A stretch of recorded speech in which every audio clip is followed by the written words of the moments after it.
Signori, buongiorno. Come avete visto nella copertina, ho scritto se questa pala gommata può andare bene come primo mezzo.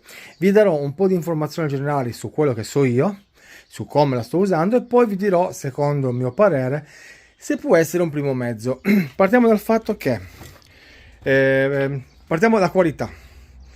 Prima di tutto abbiamo i comandi proporzionali su ogni livello, sterzata, accelerazione e movimento, per cui già qua un punto a suo favore. Luci davanti e dietro purtroppo si accendono solo con il movimento, purtroppo, perché a me piacerebbe che rimanessero accese anche se il mezzo è fermo. Altro fatto importante: abbiamo qui dei sensori o dei tastini, chiamateli come volete, dove il mezzo, quando sterza, chiude la corsa, chiude il movimento del motore e fa sì che i motorini non possano sforzare e non andiamo a rovinare gli ingranaggi. Altra cosa importante: questo mezzo ha tutti i comandi come se fosse un mezzo reale. Cosa voglio dire? A parte l'acceleratore sterzo, noi possiamo alzare questo braccio e muoverla bene avanti e indietro. Tutte le pale gommate più economiche di questa, partiamo sotto i 100 euro, sotto i 200 euro, dai, partiamo così, hanno un canale in meno. Ciò vuol dire che noi, alzando il braccio, la bena si inclinerà automaticamente verso l'alto per scaricare e verso il basso per stare in linea o caricare.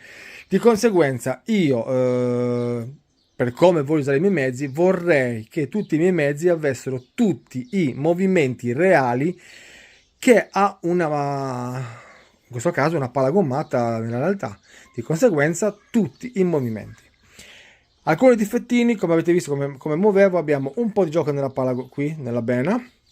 Purtroppo il braccio non è abbastanza lungo per caricare su alcuni camion, ma questo problema lo possiamo ovviare in due modi: o con la stampa 3D gli facciamo la prolunga che esiste, e per spostiamo più avanti questo qua, è una prolunghina dove possiamo caricare anche sui camion Tamiya, oppure, più semplice, chi non ha la stampante 3D, facciamo un terrapieno e il mezzo andrà a caricare più alto del camion. Semplice, cioè, è un piccolo problema che possiamo ovviare con niente.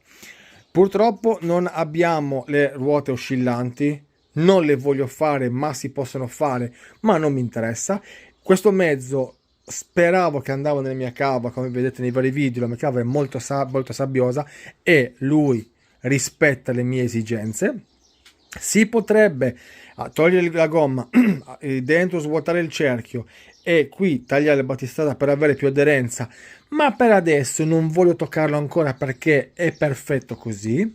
Gli ho fatto una modifica stampata in 3D per poter sganciare la bena e mettere le forche da usare come muletto, avendo i comandi proporzionali.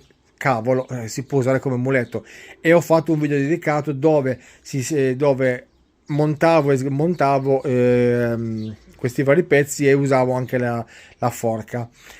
Ottimo peso per avere una buona aderenza, 4 ruote motrici, ma con un differenziale interno, per cui se c'è qualche problema non tutte girano, anche se in certi momenti mi sarebbe piaciuto che tutte e quattro avessero la forza trainante, così da poter caricare più roba. È abbastanza forte, ha una bella potenza sia di carico che di spinta per poter sfondare bei pezzi di sabbia. Però questo fatto di avere la 4 ruote motrici proprio trainante tutto questo momento mi sarebbe piaciuto. Sto pretendendo troppo, ma ci siamo. Allora, adesso siamo più o meno non al dunque, ma quasi. Io questo modello, parlo per mia esperienza personale, lo consiglio come primo modello. Alt. Voi potete dire, cavolo, ma il prezzo? Allora, vi dico solo che tra lei, Wina e la Double c'è circa 20-30 euro di differenza, ok? Sono due mezzi validi, per cui partiamo per avere una pala gommata con tutti i movimenti e comandi proporzionali dai 270 euro in su. E tanto avete ragione, ma almeno potete usare la pala gommata come vi pare e piace, in ogni suo singolo movimento. Veramente, cioè, è una cosa, provare per capire, come dire, cavolo, hai ragione. Se giochiamo con questi mezzi, dobbiamo avere la possibilità di fare tutto ciò che vogliamo. Per cui conserviamo i soldini e ci compriamo una bella pala meccanica come questa, dove abbiamo tutti i momenti, cosa che ad esempio con lei si può spendere meno e ha tutti i movimenti lo stesso come quella. La differenza è la potenza dei motori, ma qui è già un altro approccio. Tornando a lei, tutta a metallo, tutti i comandi proporzionali, tutti i movimenti, veramente ragazzi, non so cosa potete chiedere di meglio, veramente. Questa è, naturalmente dopo di lei c'è il top, saliamo come cifre, ma per un comune mortale che non possa spendere cifre chissà che cosa, se li conserva in 2, 3, 4 mesi, un anno, conservandosi anche 30 euro al mese, se la può comprare. Ma quando voi la usate, mi verrete a dire, cavolo Piero, avevi ragione, veramente ho aspettato, ma ho fatto una spesa decente, perché io andare a scavare dove posso alzare questo e questo si comanda in automatico, non ci penso minimamente, ma veramente ragazzi, cioè dobbiamo giocare, ma giocare bene, per cui il vento mi ha chiuso la porta, avete pazienza, per cui su questo mezzo purtroppo vi devo dire, mantenete lui, puntatevi su di lui o sul suo parente dell'altra marca, ma puntate su questa fascia di prezzo e vi assicuro, non devo venderlo, non lo venderò mai perché è bellissimo, non devo sponsorizzare nessuno perché nessuno mi paga, però cavolo, cioè tutto il suo splendore è bellissimo. Poi se volete, se montate due vite qua sotto, si abbassa tutta questa parte qua, due vitine qua e potete mettere un personaggio, anche se faccio vedere, questo è un personaggio scala 1 a 14.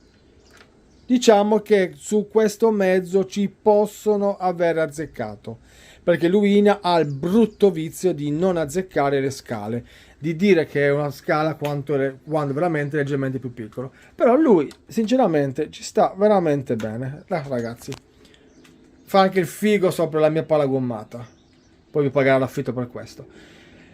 Per cui ragazzi, non ho altro da dirvi, se avete domande chiedete, un favore che vi chiedo semplice, di lasciarmi un like, perché un commento e l'iscrizione. Per voi è un click, sono 3 click veloci, per me veramente è oro e YouTube questo lo conta molto. Cosa volevo dirvi ragazzi, io qua ci starei a parlare ore, mi ripeterei 50.000 volte, ma perché sono davvero al limite della felicità per aver acquistato questo mezzo. Veramente ragazzi, cioè, ripeterei di nuovo, ok, l'altezza la ovvio con un terrapieno, oppure mi faccio una più lunga, ma veramente è una bestia. Qua c'è strong, ma veramente è strong, è forte questa pala, è forte, bellissima. Per cui ragazzi, dalla piccola garage purtroppo fuori non potevo andare perché se vedete c'è un vento tremendo, cioè veramente è assurdo e avrebbe rovinato l'audio. Vi lascio, per cui pala gommata 1583 approvata al 100%. Poi se volete ripetiamo, dare 2 modifiche fategliele, io ne ho fatta una e ne sono felice, per il resto è splendida, è fantastica e via. Adesso vi farò una panoramica generale, la conoscerete già, ma ragazzi, top. Ah, dimenticavo, gli ho messo 2 led lampeggianti. Ciao! 2 led lampeggianti perché io amo i lampeggianti. Questi cosa ho fatto? Direttamente alla batteria li ho collegati, come collegate la batteria loro iniziano a lampeggiare. Se poi avete più pazienza e molta più manualità, perché la scheda qua veramente è incasinata, persa, patente manualità, potete collegarli anche alle luci, vi dicendo, però state attenti a non collegarla a queste luci perché, come ho detto prima, si accenderebbero solo nel movimento. Invece così io collego la batteria, loro mi lampeggiano, se il mezzo è anche fermo fa figo, fa bello. Io adoro i lampeggianti, non so per quale motivo ne sono attratto. Per cui vi lascio da il musetto, cabina e tutto quanto da questa 1583 pala gommata dell'Uina. La riapproveremo al 100%. Non so se potete fare paragone con altre pale gommate, chi vorrà mandarmele me le possa mandare, ma io economicamente non ne posso più prendere. E adesso 3, 2, 1, ciao ragazzi.